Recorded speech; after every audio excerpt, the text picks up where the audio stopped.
ಒಬ್ಳೆ ಬೆಂಗಳೂರಿಗೆ ಬಂದಿದ್ದ ತಪ್ಪಿಗೆ ದಾರಿ ಕಾಣದಾಗಿದೆ ರಾಘವೇಂದ್ರನಿ ಅನ್ನೋ ಹಾಡು ಹೇಳಬೇಕು ಅನ್ನಿಸ್ತಾ ಇತ್ತು. ಹಾಯ್ ಎಲ್ರಿಗೂ ನಮಸ್ಕಾರ. ಇವತ್ತು ಬೆಳಗ್ಗೆನೆ ಬೇಗ ಎದ್ದು ರೆಡಿಯಾಗಿ ಬೆಂಗಳೂರಿಗೆ ಹೋಗೋಣ ಅಂತೇಳಿ ಬಸ್ ಸ್ಟಾಪಿಗೆ ಬಂದಿದ್ದೀನಿ.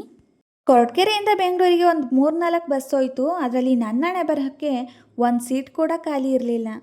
ಸ್ವಲ್ಪ ಹೊತ್ತಿಗೆ ಒಂದು ಬಸ್ಸಲ್ಲಿ ನನಗೆ ಸೀಟ್ ಕೂಡ ಸಿಕ್ತು. ಹಾಗೆ ಬೆಂಗಳೂರು ಕೂಡ ರೀಚ್ ಆದೆ. ಈ ಟ್ರಾಫಿಕ್ ಕ್ಲಿಯರ್ ಆಗೋದು ಲೇಟ್ ಆಗುತ್ತೆ ಅಂತೇಳಿ ಎಲ್ಲರೂ ಇಳಿದು ನಡ್ಕೊಂಡು ಹೋಗ್ತಾಯಿದ್ರು. ಸೊ ನಾನು ಕೂಡ ನಡ್ಕೊಂಡು ಹೋಗೋಣ ಅಂತೇಳಿ ಹೋಗ್ತಾ ಇದ್ದೀನಿ.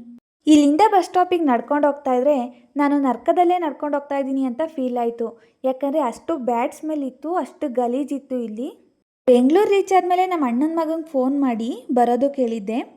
ಅವ್ರ ಮನೆಯಿಂದ ನಾವು ಹೋಗಬೇಕಾಗಿರೋ ಲೊಕೇಶನಿಗೆ ಬರೋದಕ್ಕೆ 1.5 ಅವರ್ ಆಗುತ್ತಂತೆ. ನಾನಂತೂ ಶಾಕ್ ಆದೆ. ಯಾಕಂದರೆ ನಾನು ಹೋಗಬೇಕಾಗಿರೋ ರೂಟ್ ಕೂಡ ನನಗೆ ಗೊತ್ತಿರಲಿಲ್ಲ. ಸೊ ಅಲ್ಲೇ ಟಿಫನ್ ಎಲ್ಲ ಮುಗಿಸ್ಕೊಂಡು ಸ್ವಲ್ಪ ಹೊತ್ತು ವೆಯ್ಟ್ ಮಾಡಿದೆ. ಅಷ್ಟರಲ್ಲಿ ನಮ್ಮ ಬಾಹುಬಲಿಯವರು ಬಂದೇ ಬಿಟ್ಟರು.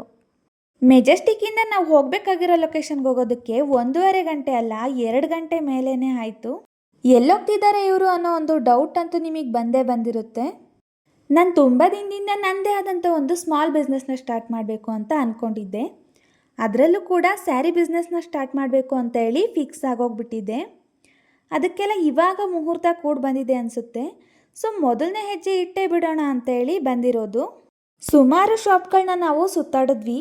ಅದರಲ್ಲಿ ನನಗೆ ಯಾವುದು ಬೆಸ್ಟ್ ಅನ್ನಿಸ್ತು ಅದನ್ನು ನಾನು ಸೆಲೆಕ್ಟ್ ಮಾಡಿ ತೊಗೊಂಡು ಬಂದಿದ್ದೀನಿ. ಈ ಸಲ ನಾವು ಚಿಕ್ಕಪೇಟೆಗೆಲ್ಲ ಹೋಗೋದಕ್ಕೆ ಹೋಗಲಿಲ್ಲ. ಯಾಕಂದರೆ ನಾನು ನಮ್ಮ ಅಣ್ಣನ ಮಗ ಇಬ್ಬರೇ ಹೋಗಿದ್ದಿದ್ದು.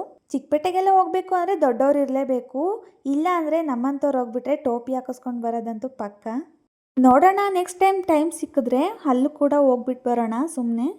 ಸುಮಾರು ಬ್ಯಾಗ್ಗಳು ಹಾಗೆ ಕವರ್ಸ್ಗಳೆಲ್ಲ ಇತ್ತು. ಅದನ್ನೆಲ್ಲ ಒಂದೇ ಚೀಲದಲ್ಲಿ ಅಡ್ಜಸ್ಟ್ ಮಾಡೋಣ ಅಂತೇಳಿ ಮಾಡ್ತಾಯಿದ್ದೀವಿ. ಲಗೇಜ್ನೆಲ್ಲ ಬಸ್ಸಲ್ಲಿ ಇಟ್ಕೊಟ್ಟು ಅವನು ಮನೆಗೆ ಹೋದ. ಇನ್ನು ನಾನು ಕೊರಟಗೆರೆ ತಲುಪೋ ಅಷ್ಟರಲ್ಲಿ ರಾತ್ರಿ ಆಗಿಬಿಟ್ಟಿತ್ತು. ನಮ್ಮ ಮನೆಯವರು ಬಸ್ ಸ್ಟಾಪಿಗೆ ಬಂದು ಕರ್ಕೊಂಡೋದ್ರು. ರಾತ್ರಿ ಅಡುಗೆ ಏನೂ ಮಾಡೋದಕ್ಕಾಗಲಿಲ್ಲ. ಸೊ ಇಡ್ಲಿ ತೊಗೊಬಂದು ತಿಂದ್ವಿ.